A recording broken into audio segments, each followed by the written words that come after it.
এখনকার কিছু কিছু মানুষ বলছে কোরআন শরীফ, আপনাদেরকে বলে বলে না? কিন্তু আল্লাহ কোরআনের নাম কোরআন শরীফ কোথাও বলেছে? কেউ বলতে পারবেন?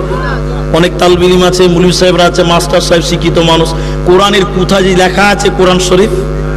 আমি তাফসীর পড়েছি, তাফসীর পড়ে যতটুকু আমি জ্ঞান অর্জন করেছি, আমি টোটাল সংখ্যাটা পেয়েছি 56টা নাম আছে কোরআনের। বলুন সুবহানাল্লাহ। কটার আছে বললাম? কোথাও তো কোরআন শরীফ লেখা নেই। আপনি বলবেন যে শরীফ বললে অসুবিধা কি? আছে, আছে। অসুবিধা কি মানে? আছে। আমি বলছি আপনার নাম কি? বলে আমার নাম হলো হবিবুর রহমান। তা আপনাকে যদি আমি ইডিয়েট বলি তো কেমন লাগবে? ভালো লাগবে? কোনো মতেই ভালো লাগবে না। আমার বাবা হাবিবুর রহমান লিখেছে আর আপনি আমাকে ইডিয়েট বলবেন, মানে ভালো লাগবে না। তা আল্লাহ কোরআনের নাম রেখেছে কোরআনুল কারীম, কোরআনুল হাকিম, কোরআনুল মাজিদ, কোরআনের নাম রেখেছে ফুরকান, কোরআনের নাম রেখেছে বাইয়িনা। এরকম একাধিক নাম, প্রায় 56টা নাম দিয়েছে। আজকের কিছু কিছু মুসলমান এগুলো পছন্দ হলো না, নিজে নিজে নাম তৈরি করে দিল কোরআন শরীফ। আল্লাহকে ভালো লাগবে? আল্লাহর দেওয়ার নাম পছন্দ হচ্ছে না তোমাদের?